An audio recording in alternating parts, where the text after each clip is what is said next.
በኢትዮጵያ በርካቶችን ከጠባቂነት ወደ አምራችነት ከምንም ወደ ሚሊዮነርነት ቀይሯል። የጥቃቅንና አነስተኛ ኢንተርፕራይዝ ዘርፉ በግብርና፣ በኢንዱስትሪ፣ በአግሮ ፕሮሰሲንግና በሌሎችም ዘርፎች በስፋት እየሰራ ይገኛል። ቅድስትና ጓደኞቿ በ2009 ዓ.ም በጥቃቅንና አነስተኛ በኮንስትራክሽን ዘርፍ ተደራጅተው ስራቸውን ጀመሩ። በሂደትም በ2013 ዓ.ም ወደ ብረታ ብረቶች ማምረቻ ዘርፍ በመግባት ነጻ ትሬዲንግ በሚል ስያሜ ለዛሬ ደርሰዋል። ድርጅቱ ብረቶችን በተለያዩ ቅርጾች በማምረት ለሀገራችን ኢኮኖሚ የራሱን አሻራ እያስቀመጠ ይገኛል። በወቅቱ በ3 ሰውና በ15000 ብር ካፒታል የተጀመረው ስራ አሁን ላይ ካፒታሉ ከ10 ሚሊዮን ብር በላይ ደርሷል። ለ40 ሰዎችም የስራ እድልን ፈጥሯል።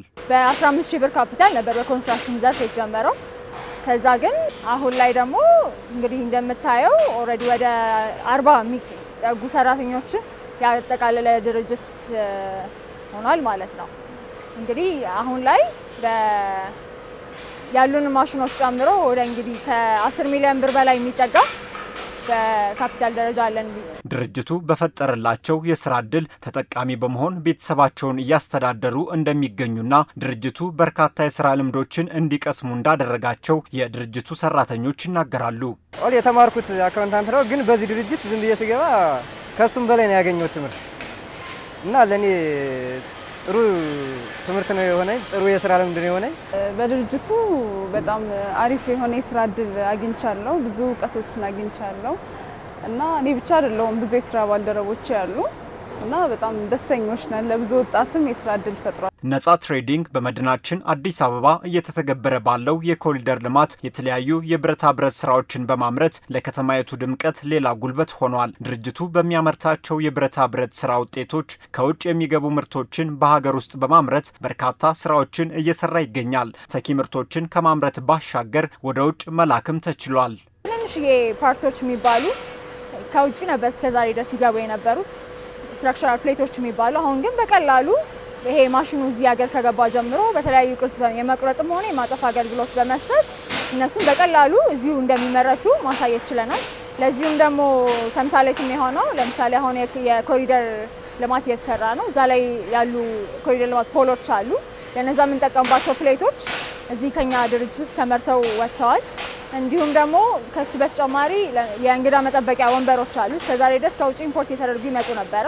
እነሱንም ደግሞ አሁን ቅድም እንዳያችሁት አገር ውስጥ ይመረታል፣ መስራት ይቻላል። ከዲዛይን ጀምሮ ዲዛይን በማድረግ ከውጭ የመጣውን ሳምፕል በማየት ዲዛይን በማድረግ ለእኛ ሀገር ምቹ እንደሚሆን አድርገን እኛ ወርክሾፕ ውስጥ የተመረቱ ነው። እንዲሁም ከዚህም ባሻገር እስከዛሬ ድረስ እንግዲህ የምናውቀው ከውጭ ይመጣል ብለን ነበረ የምንለው። አሁን ደግሞ ከኛም ሀገር ወይም ከኛም ወርክሾፕ ወጥቶ ወደ ውጭ ሄደ ስራ ማለት ነው።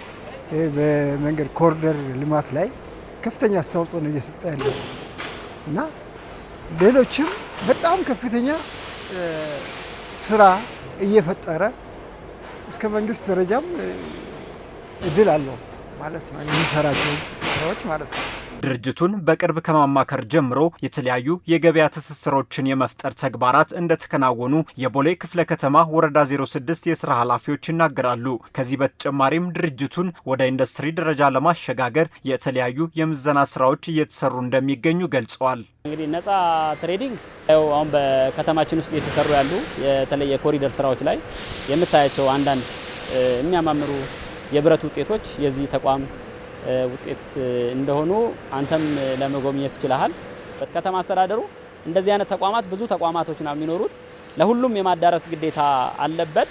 እነሱ የራሳቸው ድርሻ በዚህ በኮሪደር ልማት ላይ አስተዋጽኦ ያደረጉበት ሁኔታ እንዳለ፣ ሌሎችም ደግሞ እንደዚህ አይነት ጸጋ ሲመጣላቸው፣ እንደዚህ አይነት የገበያ ትስስር ሲፈጠርላቸው እነሱን ምርጫ አድርገው እንደ ሁለተኛ በመጠቀም ገበያ ትስስር እየፈጠሩ ያሉበት ሁኔታ አለ። እኛም ደግሞ በቀጣይነት ይህን ነገር አጠናክረን እነሱን ተጨማሪ የገበያ ትስስር የሚያገኙበትን ሁኔታ፣ ሌሎችም ደግሞ ሲያገኙ እነሱን ምርጫ እንዲያደርጉ ወረዳ 6 ላይ ያለውን ቦሌ ላይ ያለውን ይህን ማኒፋክቸሪንግ ተቋም ምርጫ እንዲያደርጉ ደግሞ እኛም የራሳችንን ስራ መስራት እንዳለበት ይገባኛል፣ ማድረግም ደግሞ ይጠበቅብናል። መስፈርቶቹን ከማሟላት አንጻር ያው የኦዲት ሪፖርት አለው፣ የሰራተኛ የሰው ኃይል ነው። ሁለቱ መስፈርቶች የሚያሟላ ኢንተርፕራይዝ ነው።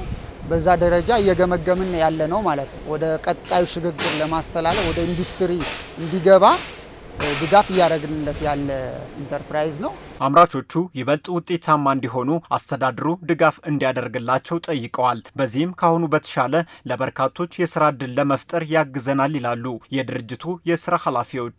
እውነት ለመናገር ትልቁ እንግዲህ እንዳየኸው አሁን ይሄኛው የመስሪያ ቦታ ነው። እንደ ድርጅት ትልቁ የወር ወጫችን የመስሪያ ቦታ ኪራይ ነው። እኛ እንደውም ሰርተን ወደ ኪራይ ነው የምንለው። ከዚህ ጋር በተገናኘ እንግዲህ ከያዝነውም የሰው ኃይል ከያዝነውም የሰራተኛ ከዛ ደግሞ መስራት ከምንችለውም እነሱንም ከማበረታታት አንጻር ይሄ የመስሪያ ቦታ ትልቁ እንቅፋት እየሆነብን ነው አሁን ላይ። እንግዲህ ከእኛ እውነት ለመናገር ለመንግስትም ማቅረብ የምንፈልገው መልእክት ይሄንን ነገር ተመልክቶ የመስሪያ ቦታ ቢያመቻችልን